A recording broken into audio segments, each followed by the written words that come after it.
Le chapitre 11 du livre de l'Apocalypse apporte une des prophéties les plus importantes et impactantes sur la fin des temps, le moment où le 7e ange sonne la 7e trompette, décrétant la période du jugement de Dieu sur la terre et le début du règne de Jésus-Christ dans ce monde.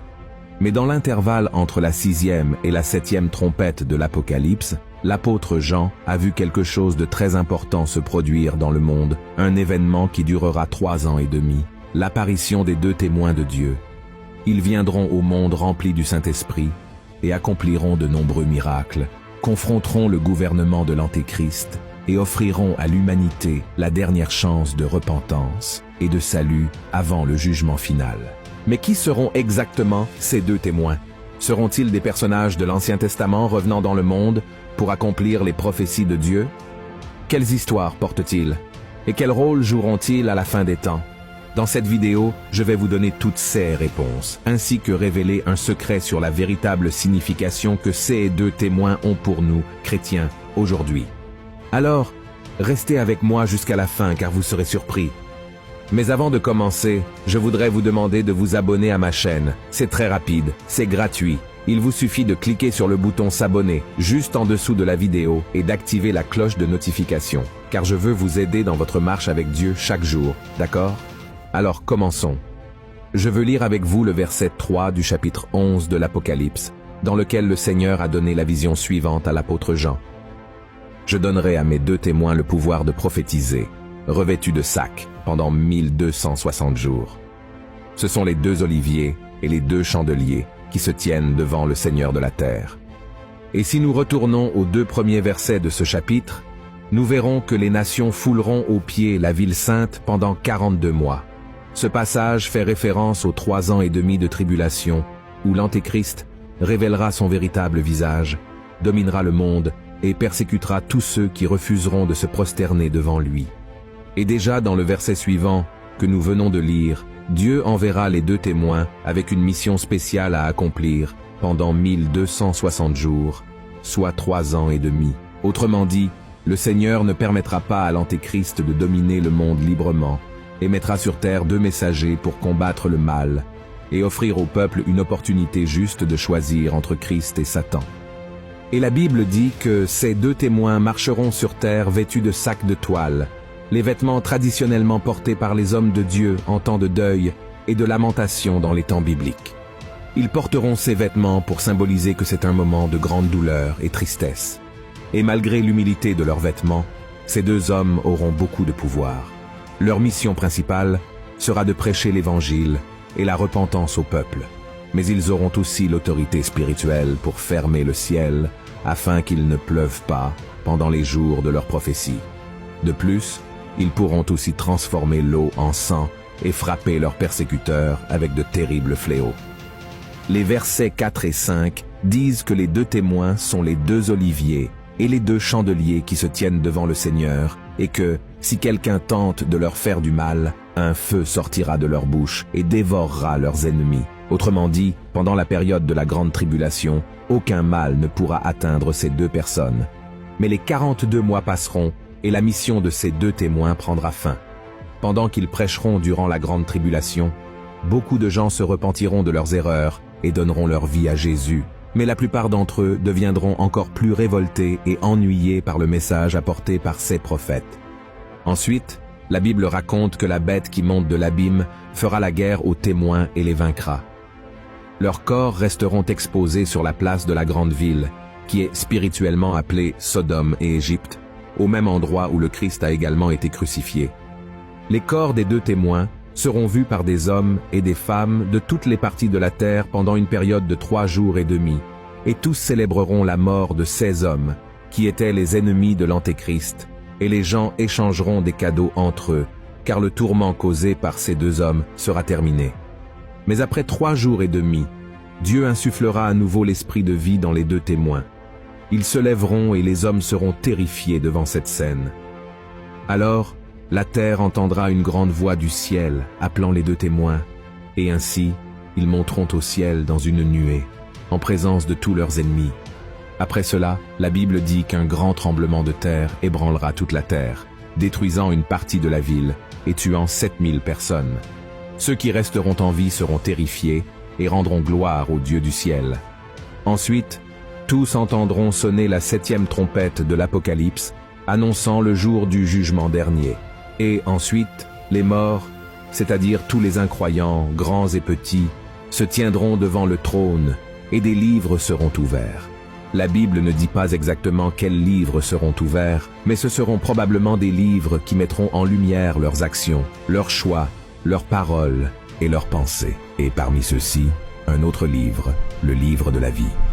Et ceux dont les noms ne seront pas trouvés dans le livre de la vie seront condamnés. Et ces 2 témoins, qui étaient auparavant persécutés, seront finalement glorifiés. Et Dieu leur confiera également la tâche de participer au jugement du monde. Mais la question qui demeure est, qui seront ces 2 témoins? On ne sait pas exactement qui seront ces personnes envoyées par Dieu comme le dernier espoir de salut pour l'humanité, mais il existe 3 principales théories à ce sujet. Voyons quelles sont-elles. La première théorie, Moïse et Élie.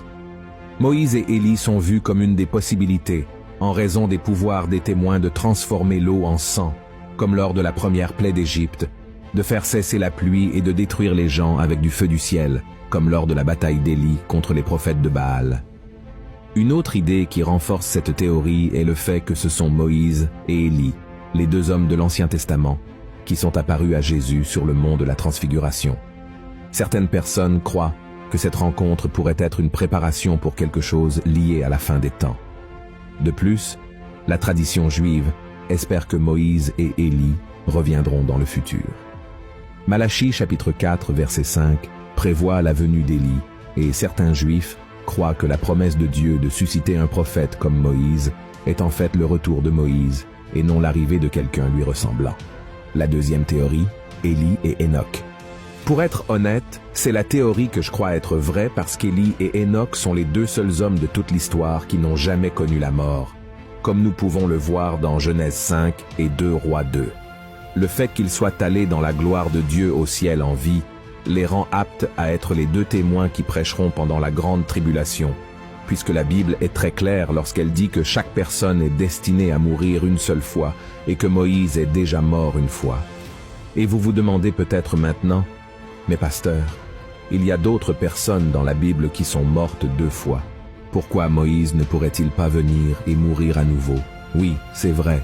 Lazare, la fille de Jaïr et Tabitha, ressuscitée par l'apôtre Pierre, tous sont morts et revenus à la vie dans un but unique, témoigner de la puissance et de la sainteté de Jésus par leur vie, chose que Moïse n'aurait pas besoin de faire parce que sa mission dans ce monde était de libérer le peuple de l'esclavage en Égypte et de le conduire jusqu'à la terre promise. Et cela, il l'a accompli. Troisième théorie, d'autres personnes. Cette autre vision indique que l'Apocalypse chapitre 11 ne mentionne aucun nom connu lorsqu'il se réfère aux 2 témoins.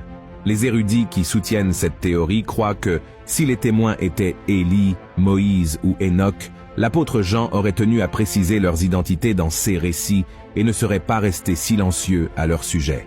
De plus, ces personnes pensent que Dieu est parfaitement capable de susciter 2 chrétiens ordinaires et de leur donner la capacité de réaliser les mêmes signes et merveilles que les autres hommes du passé. Pour défendre cette thèse, ils utilisent un passage de la 2e lettre de l'apôtre Paul aux Corinthiens, qui dit ainsi « Ce n'est pas à dire que nous soyons par nous-mêmes capables de concevoir quelque chose comme venant de nous-mêmes. Notre capacité, au contraire, vient de Dieu. Il nous a aussi rendus capables d'être ministres d'une nouvelle alliance, non de la lettre, mais de l'esprit, car la lettre tue, mais l'esprit vivifie. » Et face à ces 3 théories, vous pouvez vous demander laquelle est correcte. Eh bien, nous ne le savons pas. Et même si j'ai une opinion et que vous en avez une autre, cela importe peu. Ce que Dieu veut vraiment que vous compreniez à propos de ce message, et voici le secret que j'ai dit que je révélerai sur les 2 témoins, c'est qu'il existe une promesse de victoire et d'éternité pour nous qui sommes en Christ Jésus. Beaucoup de gens, en essayant de découvrir l'identité de ces 2 témoins, perdent malheureusement le plaisir de profiter du réconfort que procure ce passage. Il y aura, en effet, un temps de douleur, de persécution, de lutte et même de mort. Beaucoup d'entre nous souffriront à cause de notre foi, seront humiliés, offensés et même tués à cause de Jésus. Mais ce temps sera court, Et tout comme les 2 témoins ressusciteront et seront glorifiés par Dieu, nous recevrons également un nouveau corps glorifié et nous régnerons avec Christ. La Bible dit qu'un nouveau ciel et une nouvelle terre se formeront et que ce nouveau monde s'appellera la Nouvelle Jérusalem. Là-bas, les gens vivront pour toujours et il n'y aura ni tristesse, ni douleur, ni pleurs, ni maladie et encore moins de mort.